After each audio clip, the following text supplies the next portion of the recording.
Hello FPO managers, yes, we're back again with another video for the Fantasy Premier League 2021-22 season. On this video, we're going to be looking at how well we did for game week 7.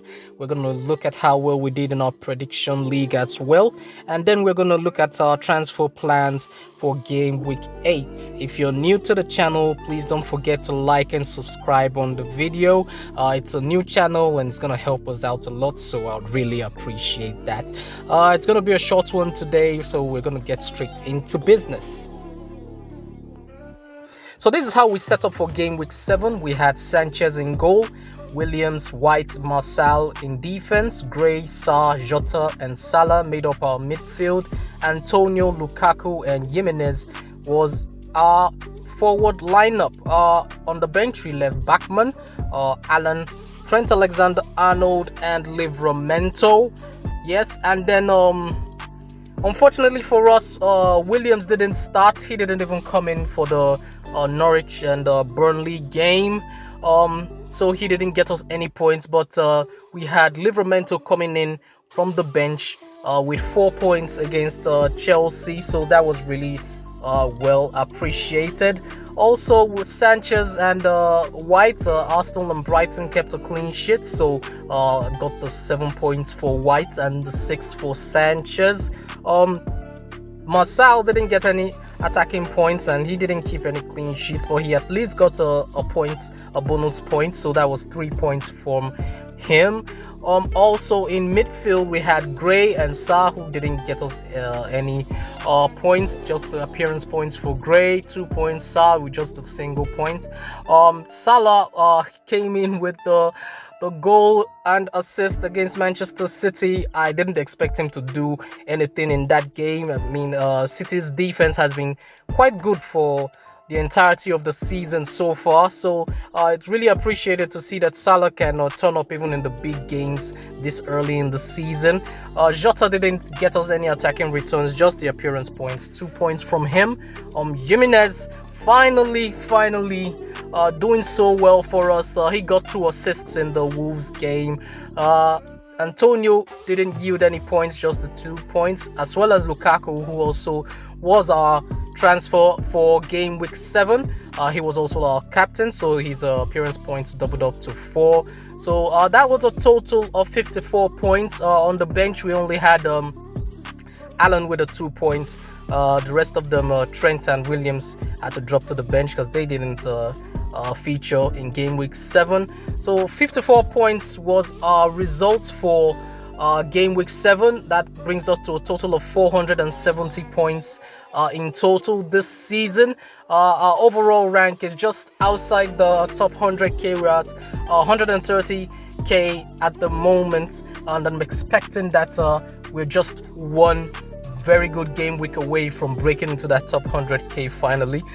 We started the season quite poorly. I think we were like 1.7 million ranked in the entire game, and it's been all green arrows since then, and we've been climbing steadily. If you've been following us, steadily, slowly inching closer and closer to more respectable ranks, and for now 130 from I think 150 from game week 6, so our rank was completely halved, and it seems we're doing quite well with that. So for game week 7 prediction league, we went with Lukaku against Southampton, Rafinha against Watford, Cresswell against Brentford, and Saiz against Newcastle. So all 4 of them were at home, and none of them got us points for game week 7, which is quite disappointing, considering we also didn't win or draw for game week 6. So it's another loss for us. It's our second loss of the season, so we don't earn any points for that, so we dropped to on the 9th position on the table. So we're still stuck on 11 points this season, with 3 wins, 1 draw, or rather 3 wins, 2 draws, and 2 losses. So that's it for our prediction league this week. I haven't decided which players I'm going to be picking for game week 8 just yet. I'm waiting for the international break to be over, and at least to hear from the managers from the press conferences to see who's who's fit to play, who's not injured, who will be starting games. So until then, I'm gonna leave that. We'll probably be dropping a video on that before the deadline, definitely. So for our transfer plans for game week 8, like we said before, we're planning for a big haul in game week 9, so we're thinking about getting in a Manchester City defender and a Chelsea defensive player before then, and then may or may not be getting a Leeds attacker for that game week 9 fixture. So most definitely we're going to start with our Manchester City defender, because he's going to be facing Burnley at home. So it's going to be quite straightforward. It's going to be either Martial out and Laporte in. I'm thinking Laporte because I don't think I'm going to have enough money to get Cancelo in if I'm planning on also getting other players in game week 9. So I had to think about this between Laporte and Walker, which is the better asset. After much consideration, I've gone with Laporte instead of Walker. And another thing is, initially we were thinking about taking out Trent for Manchester City defender, and with Trent possibly starting the game against Watford, I'm thinking it'd be easier to just take out someone else, because I don't want to lose Trent.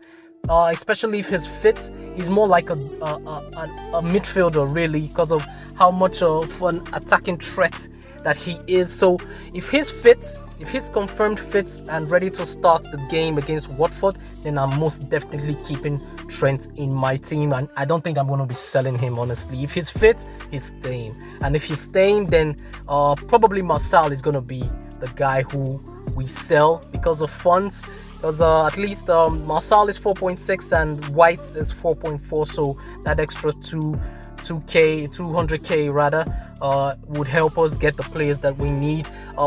After that, probably we're going to be getting Chelsea defender, more than likely a Chelsea goalkeeper, because Sanchez and Backman have really terrible fixtures coming up, but we'll get there when we get to that bridge. For now, we're getting in our Manchester City defender, and more than likely it's going to be Martial out and Laporte in. And if that's the case, then more than likely we're going to be playing a 4-3-3 formation for game week 8. So it's a formation change, and for our defenders, we'll be going with White, Trent if he's fit,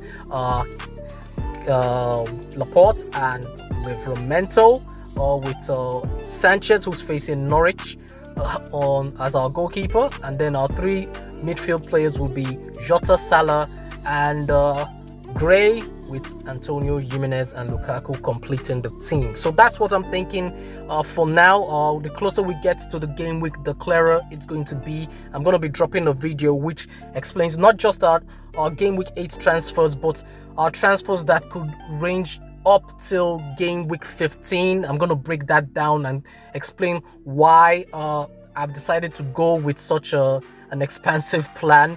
A lot of players I've noticed, FPO managers are going to be using their wild card before game week 8. So I'm seeing a lot of drafts with double up on Chelsea defenders, double up on Manchester City defenders. In fact, some people are tripling up on these defenders. I have no issues with that. It's a brave thing to do, and it's got a very high ceiling, especially with these teams having very good defenses. So we, on the other hand, cannot do that because of the type of players we have in our defense, and we would prefer to spread the funds all around, because these are expensive players anyway, and we don't have the wild card to do it all in one go. So we're going to build our team slowly, and that's why I'm going to have to drop that video to explain how we're going to maneuver these game weeks all up till game week 15. Okay, so that's our video for today. Just explaining how well we did in game week 7. Hopefully it's going to be better for game week 8, and hopefully game week 8 is when we break into that top 100k. Okay, so that's it, guys. I'm just going to say cheers, try and enjoy the international break, and I'll catch you guys on the next one.